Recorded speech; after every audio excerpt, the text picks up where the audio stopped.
네, 오늘 함께 나눌 하나님의 말씀은 구약성경 잠언 30장 1절에서 4절까지의 말씀입니다. 30장 전체가 오늘 본문이지만 1절에서 4절까지만 같이 읽도록 하겠습니다. 구약성경 잠언 30장 1절에서 4절, 제가 가진 성경은 구약 944면에 있습니다. 구약성경 잠언 30장 1절에서 4절까지의 말씀. 네, 우리 함께 한 목소리로 읽어보도록 하겠습니다. 시작. 이 말씀은 야게의 아들 아굴의 잠언이니 그가 이디엘 곧 이디엘과 우갈에게 이른 것이니라. 나는 다른 사람에게 비하면 짐승이라.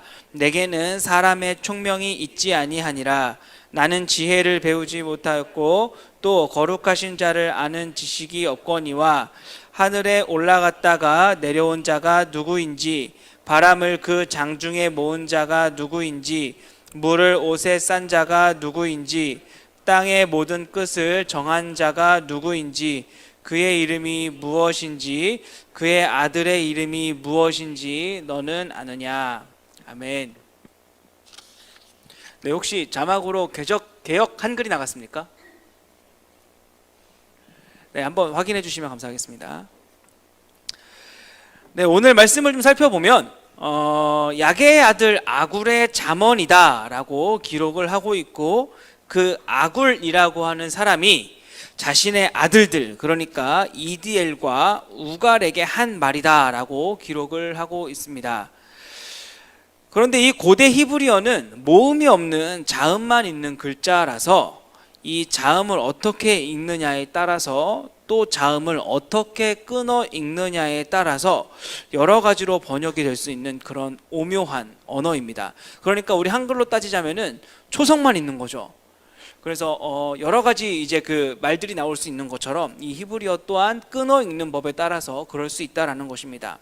무슨 말이냐면은 여기에 보면 이디엘 곧 이디엘과 우갈에게 이른 것이다 라고 기록을 하고 있는데, 이 히브리어는 앞서 말씀드린 것처럼 자음만 있는 글자라서 이 다르게 읽는 것이 가능해서, 그러니까 이 아굴의 아들들의 이름이 아니라, 그러니까 이 이디엘과 우갈이 아들들의 이름이 아니라, 사람의 이름이 아니라 다른 의미가 될 수 있다라는 것입니다.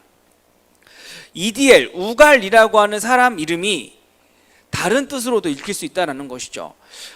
아마도 이 아굴이라고 하는 사람은 인생의 문제에 대해서, 그리고 삶의 문제에 대해서, 과연 우리가 사는 이 세상은 이 세상 안에 참 진리가 무엇인지, 사람이 어디서 왔고 또 어디로 가는 존재인지, 이 사람의 인생의 문제에 대해서 참 많은 고민이 있던 사람이었던 것 같습니다.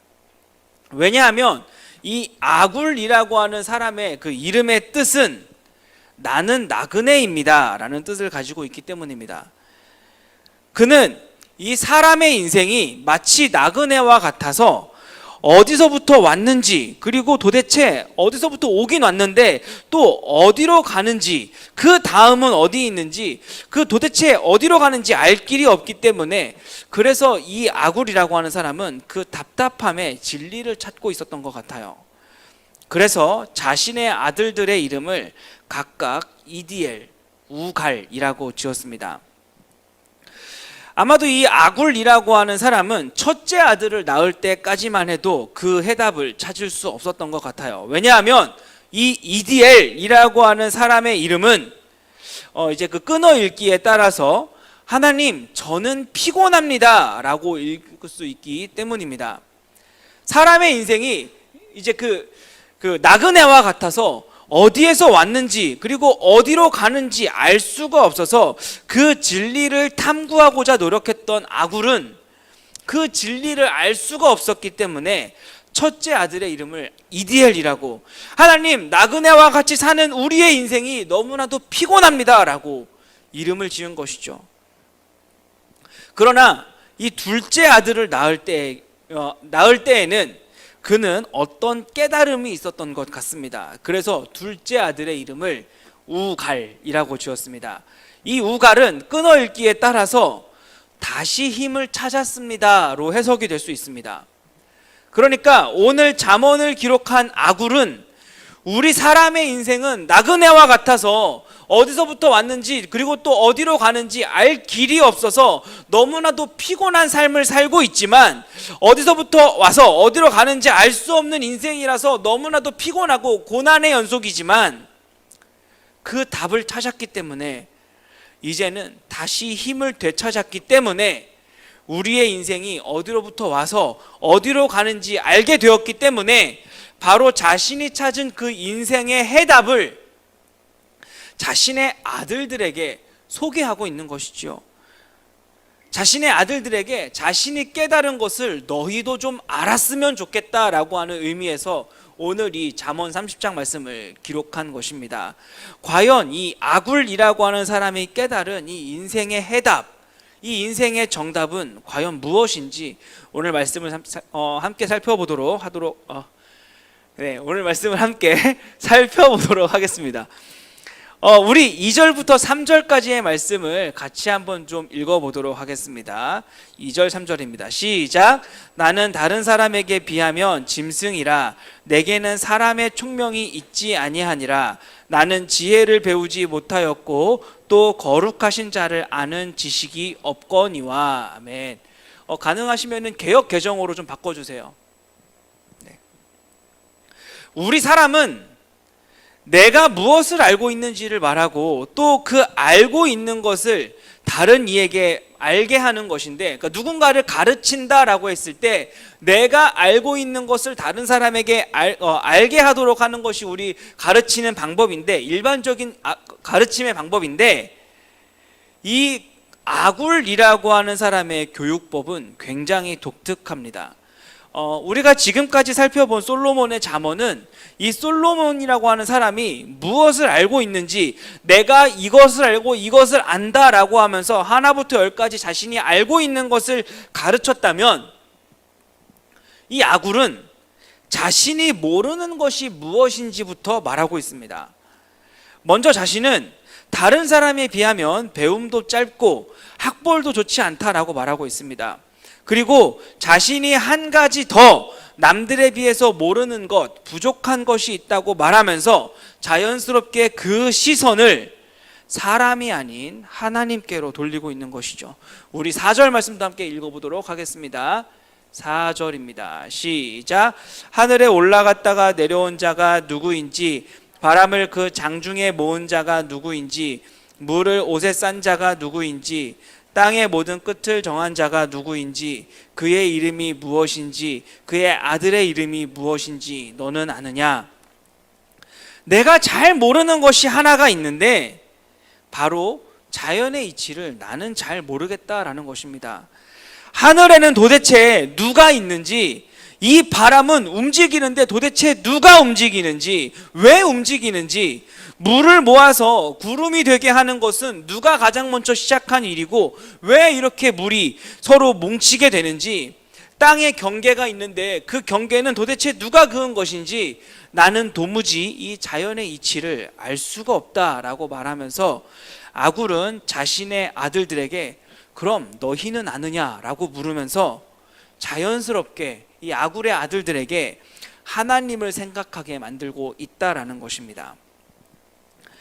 아굴은 이렇게 자신이 알 수 없는 것을 말한 후에 이 30장 전체에 걸쳐서 자신이 깨달은 것을 말하고 있는데, 그것은 바로 이 자연 만물을 보면 도저히 부정할 수 없는 것 하나가 있다고. 아니, 사실은 이 세상 모든 만물들은 이미 다 알고 있는데 우리 사람만 모르는 것이 하나가 있다라고 말을 하고 있습니다. 이 세상 모든 만물들은 이미 다 알고 있어서 그 이치에 순응하며 살고 있지만, 유일하게 우리 인간만 모르는 그 자연의 이치, 우리 인간만 몰라서 고통을 받는 그 절대적인 진리가 있다라고 말을 하고 있는데, 그것은 바로 이 세상에는 창조주, 바로 주인이 있다라는 사실입니다. 이 세상에는 주인이 있고 이 세상을 분명히 움직이고 경영하시는 분이 계시다라고 하는 사실을 아굴은 말하고 있습니다. 그리고 그 주인이 계심을 아는 것, 그 주인이 바로 나의 주인이심을 깨달을 때 더 이상 우리의 인생은 이디엘과 같지 않고, 그러니까 우리의 인생은 피곤하지 않고 다시 한번 그 우갈과 같이 힘을 내볼 수 있다고, 또 살아갈 힘을 얻게 된다라고 말을 하고 있는 것입니다.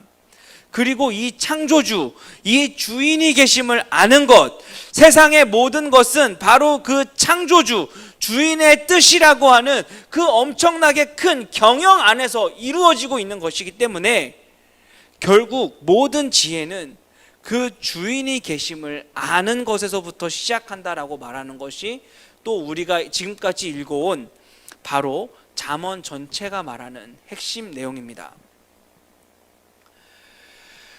사실 우리 사람도 이 이치를 모르지 않았습니다. 주인이 계시다, 창조주가 계시다라고 하는 이 이치를 모르지 않았어요. 아니, 사실은 이 이치의 중심에 있던 게 바로 우리 사람이었습니다. 창조주가 계시고 주인이 계셔서 그 주인 되신 하나님께서 이 모든 세상을 경영하시고 통치하시고 다스리시는 그 중심에 바로 우리 사람이 있었다라는 말입니다. 그러나 우리 사람은 그 주인을 잃어버렸습니다. 우리 사람의 존재 자체가 주인이 있어야 하는 존재로 지어졌는데 그 주인을 잃어버렸었다라는 거예요. 그리고 그 주인을 잃어버린 순간부터 우리 인간의 문제가 시작되었고, 그리고 사람이 주인을 잃어버린 상태, 그것을 우리 성경은 뭐라고 말하고 있을까요? 우리 사람이 주인을 잃어버린 그 상태, 성경은 뭐라고 말할까요? 네, 그것이 바로 성경이 정의하는 죄인의 정의입니다.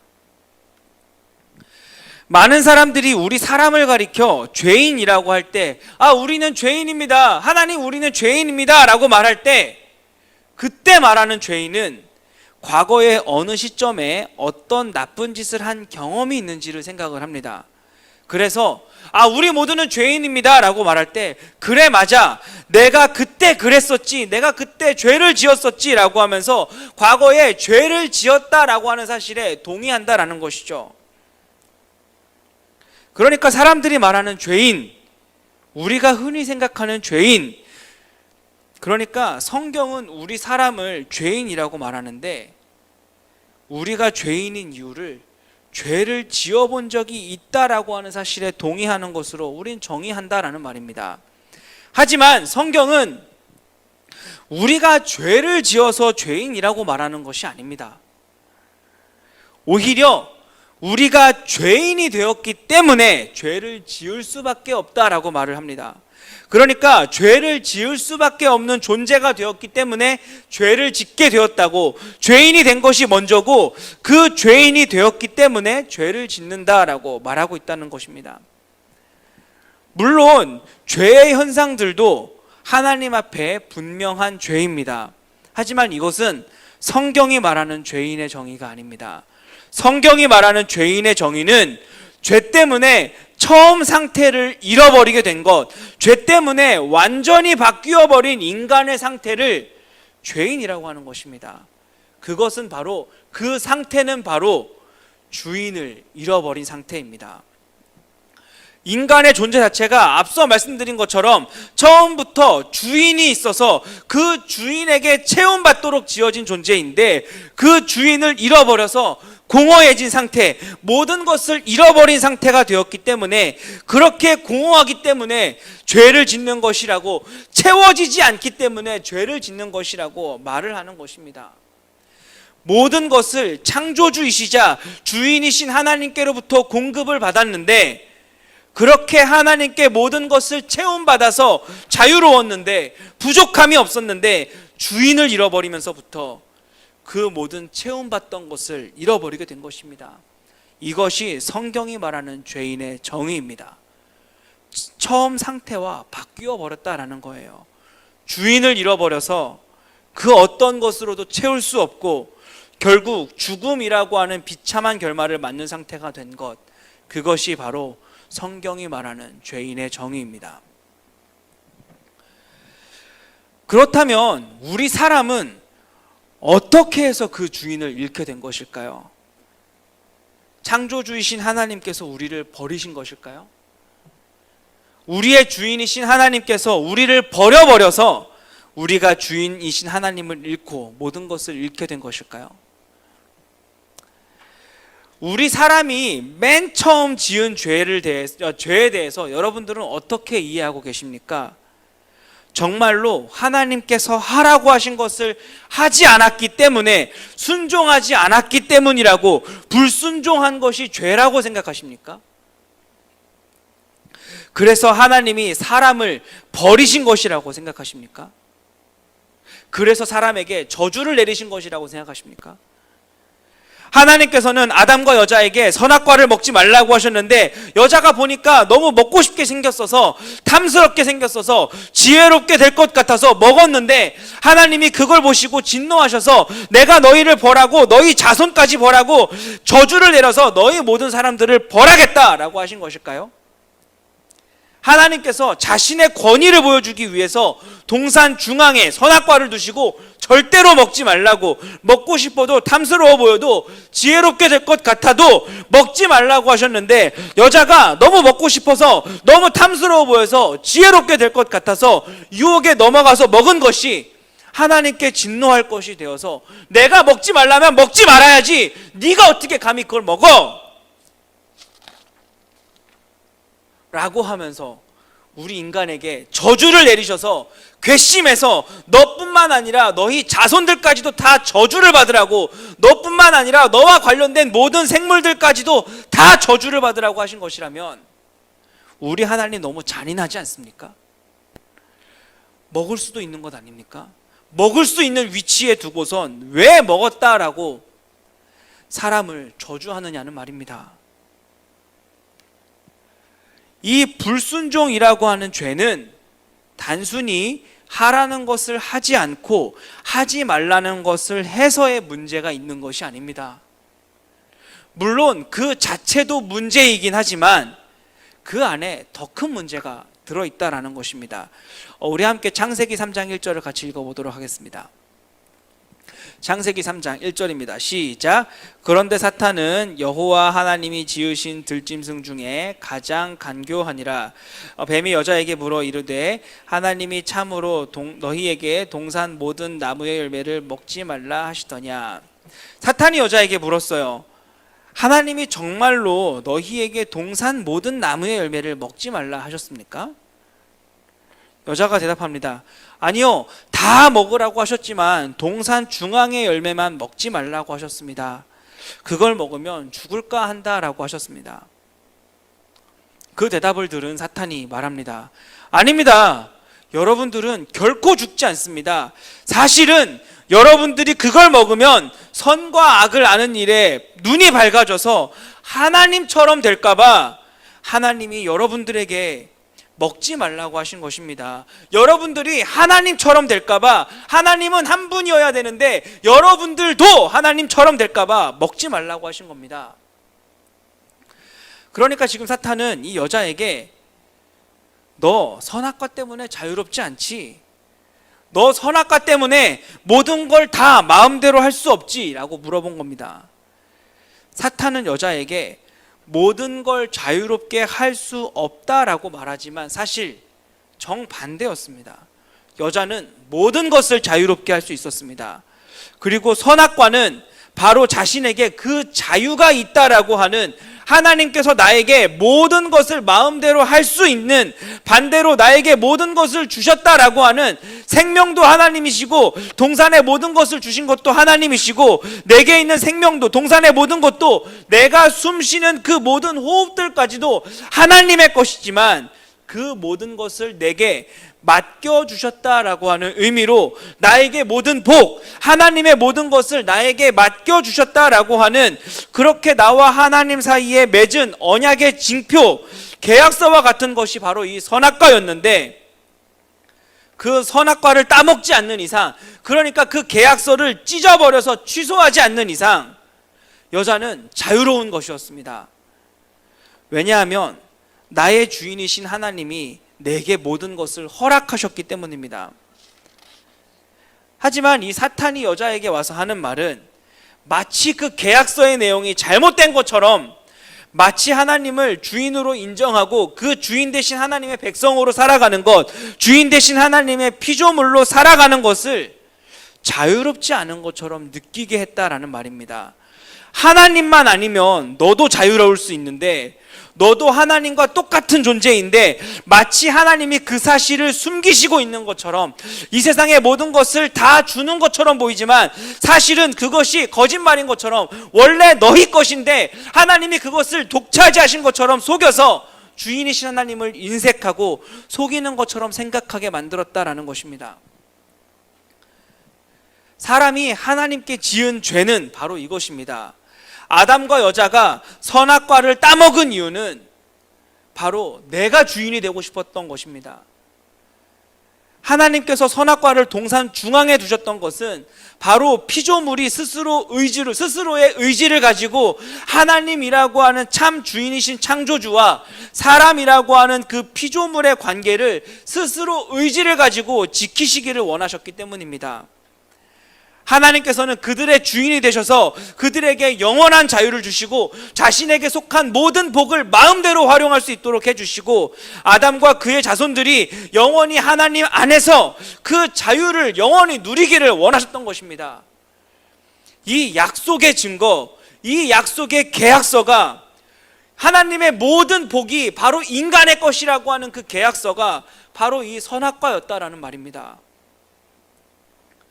그러나 사탄이 와서 여자를 유혹하기를, 네가 그 열매를 먹으면 네 눈이 밝아져서 하나님처럼 될 것이라고. 그러니까 여자와 아담은 하나님처럼 되고 싶었기 때문에, 그 주인처럼 되고 싶었기 때문에 주인이 되기 위해서, 내가 내 인생의 주인이 되어서 내가 내 인생을 행복하게 만들어 보겠다, 내가 내 인생을 값지게 만들어 보겠다라고 하는 의미에서 불순종을 행한 것입니다. 그렇게 그들은 창조주이며 참 주인이신 하나님을 거부함으로써 그들은 선악과를 먹는 것으로 창조주이신 하나님을, 참 주인이신 하나님을 거부한 것입니다. 그리고 동시에 하나님께서 주셨던 그 모든 복들, 생명으로부터 시작해서 그 모든 권리들을 거부한 것입니다. 우리가 죽는 것은 죄를 지은 대가로 주어진 저주가 아니라 계약 위반에 따라서 하나님께서 걷어가신 것입니다. 우리의 모든 권리 상실은 하나님께서 우리에게 주신 저주가 아니라 우리가 계약을 위반했기 때문에 하나님께서 걷어가신 거예요. 우리가 계약을 파기한 겁니다. 여기서 한 가지 우리가 간과하지 말아야 할 사실이 있습니다. 아담과 여자는 하나님의 말씀을 지키지 않았습니다. 먹지 말라는 하나님의 명령을 따르지 않았습니다. 하지만 반대로 누구의 명령을 따랐습니까? 하나님의 명령을 지키지 않은 대신에 누구의 명령을 따랐습니까? 바로 먹으라고 명령한, 먹으라고 유혹한 사탄의 말에 순종을 한 겁니다. 아담과 여자가 선악과를 따먹은 것, 이것은 하나님의 말씀에 불순종한 것과 동시에 사탄의 말에 순종을 한 거예요. 왜 갑자기 관계도 없었던 이 사탄의 말에 갑자기 이렇게 순종을 하게 되었을까요? 그것은 이 사탄의 방식이 굉장히 간교했기 때문입니다. 야, 하나님이 괜히 너희한테 다 줬겠니? 분명히 하나님이 너희에게 무언가 숨기는 것이 있을 거야. 뭐 캥기는 것 없어? 뭐 캥기는 것 없어? 하나님이 동산 중앙에 있는 나무의 열매는 먹지 말라고 하셨지 왜 그랬을까? 왜 먹지 말라고 하셨을까? 그거 사실은 너희도 하나님과 똑같은데 하나님이 그거를 시기해서 숨기고 계신 거야. 속이시는 거야. 야, 생각해봐. 그럼 왜 너희한테 이 모든 조건들을 다 주셨겠어? 생각해봐. 하나님이 괜히 그러셨겠어?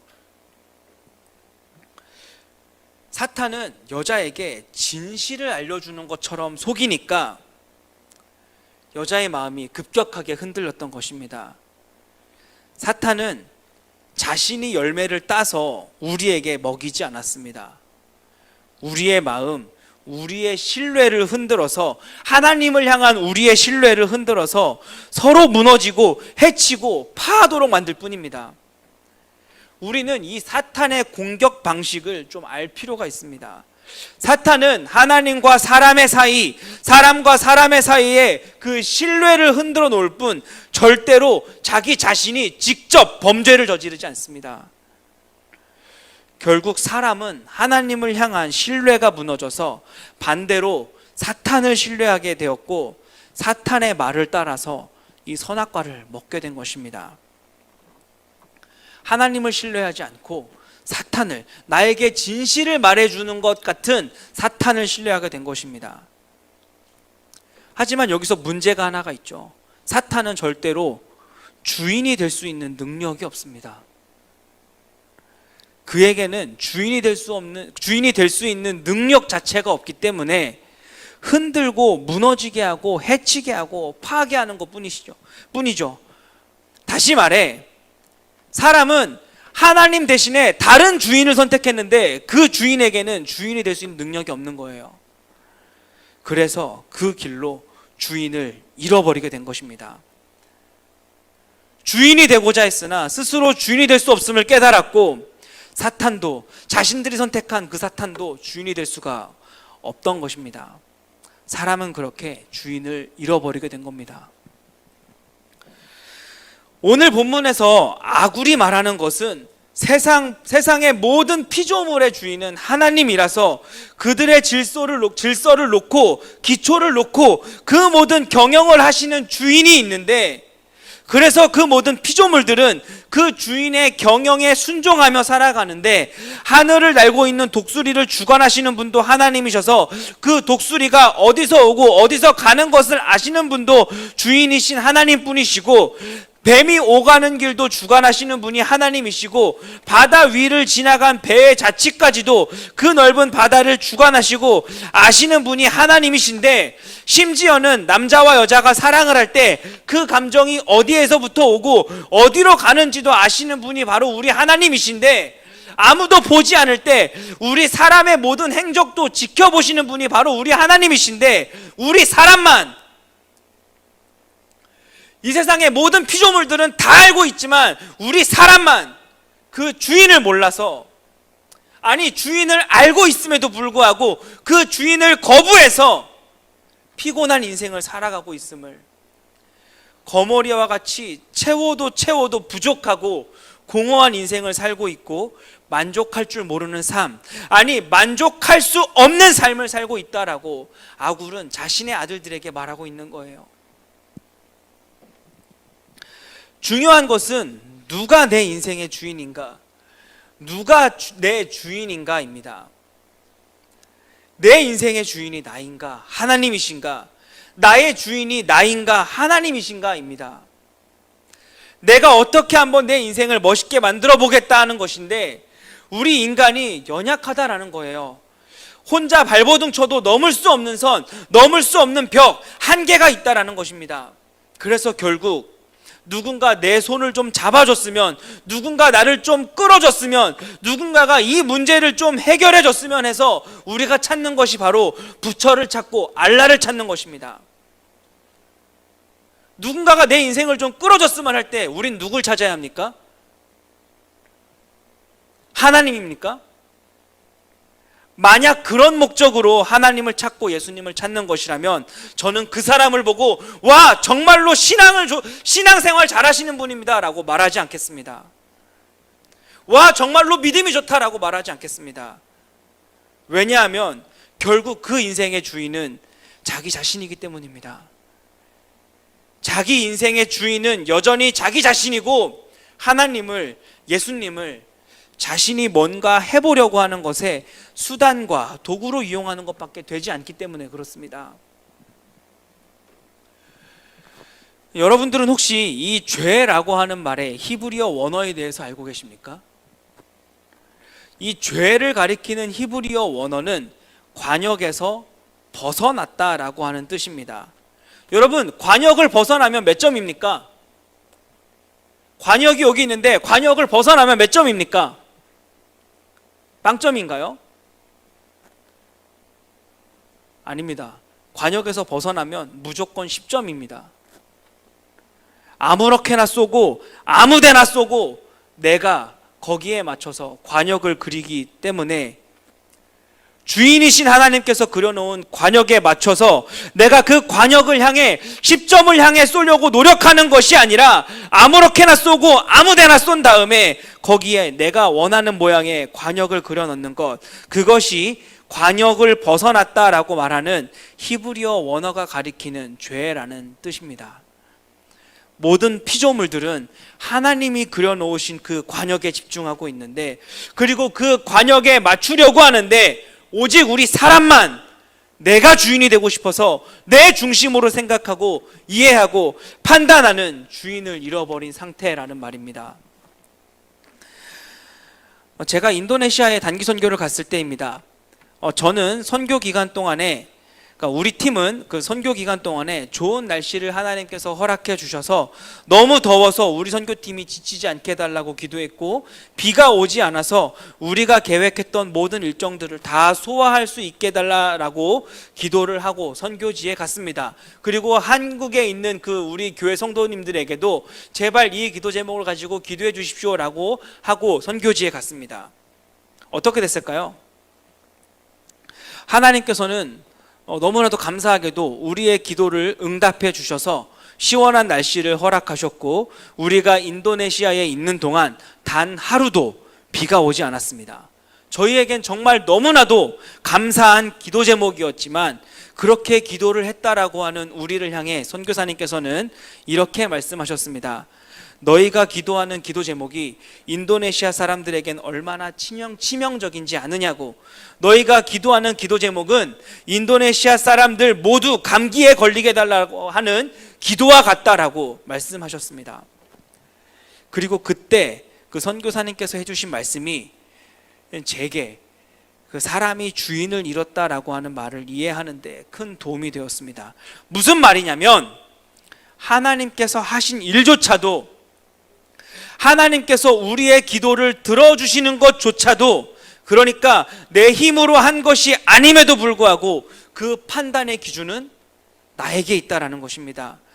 하나님은 하나님의 경영에 따라서, 하나님의 의도에 따라서 우주를 움직이시고 우주 질서를 지키시는 중에 일하는 것임에도 불구하고, 우리 사람은 그것이 마치 나를 위한 것처럼, 나 때문에 움직이신 것처럼, 내 기도에 따라 움직이신 것처럼, 내 기도에 맞춰서 움직이시고 그것이 하나님의 의도와는 전혀 상관이 없음에도 불구하고 내가 기도한 것에 들어맞으면 그것으로 하나님이 나를 위해 일하신 것처럼 생각하고, 그렇게 하나님이란 존재를 나를 위해 존재하고 나를 위해 움직이는 거대한 램프의 마법사인 것처럼 인식하고 생각한다라는 말입니다.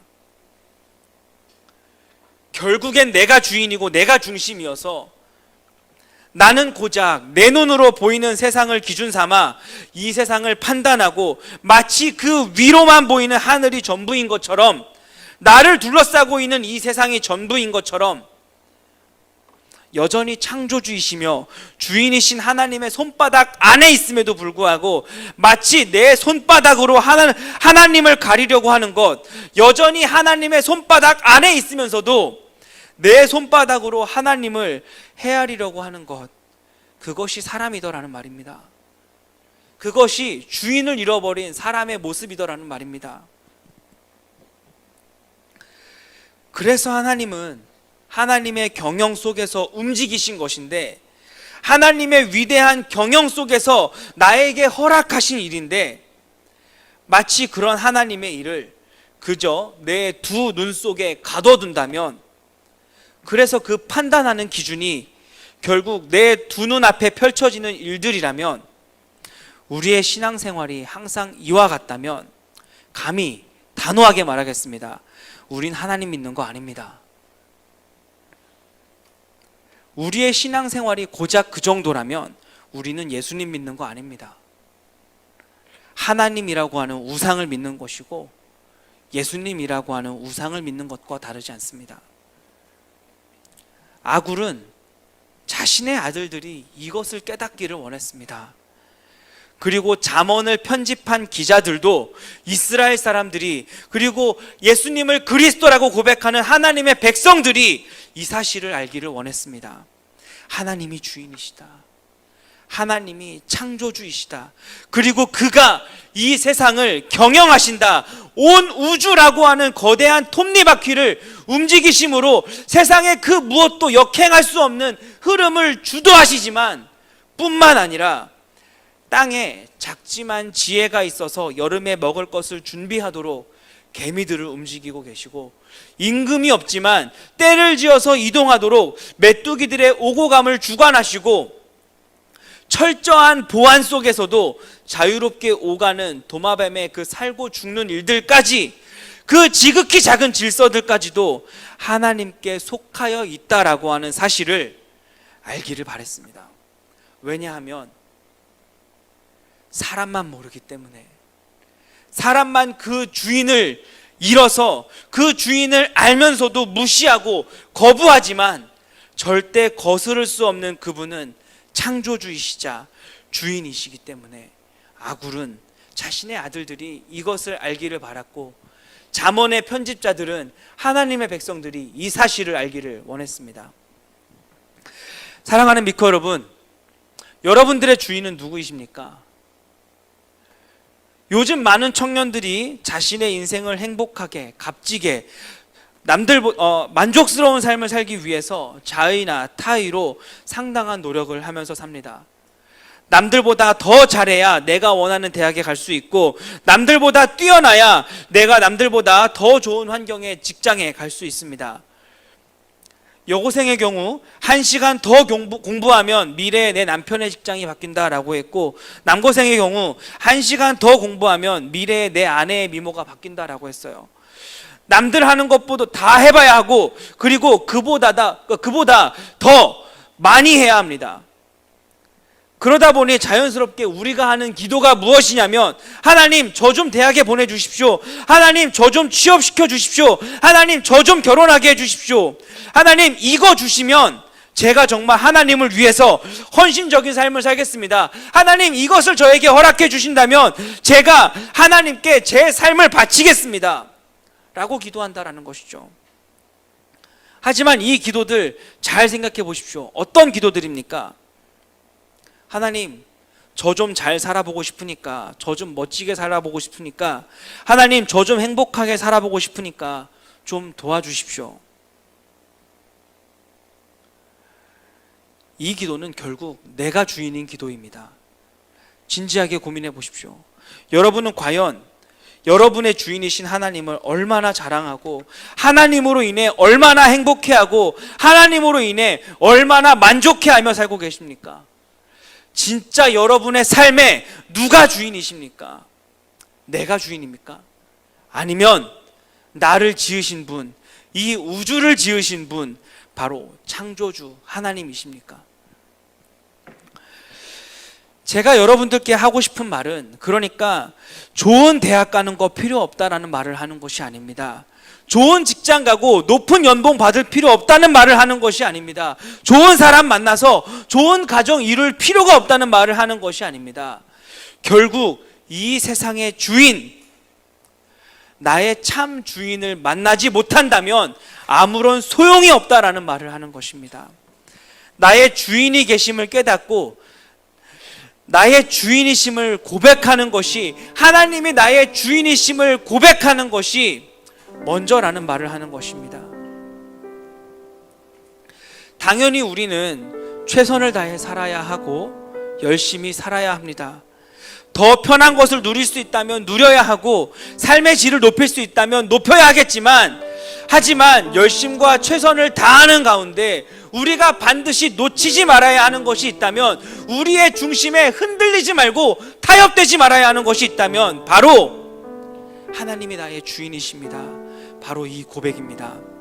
하나님이 이 세상의 주인이시고 하나님이 내 인생의 주인이십니다. 이 고백을 여러분 절대로 놓치지 마시기 바랍니다. 우리가 2달 동안 살펴본 이 잠언이 강조하는 사실, 세상 모든 지혜의 시작은 바로 이 고백입니다. 하나님이 이 세상의 주인이시고 내 인생의 주인 역시 하나님이십니다. 낙심할 때마다 이 고백으로 위로받으시기 바랍니다. 그리고 일이 잘 풀리고 있을 때, 그리고 교만해질 것 같은 위기 속에서도 이 고백을 붙드시기를 바랍니다. 이 세상의 주인은 하나님이십니다. 그리고 내 인생의 주인 역시 하나님이십니다. 이 고백을 절대로 잊지 마시기 바랍니다.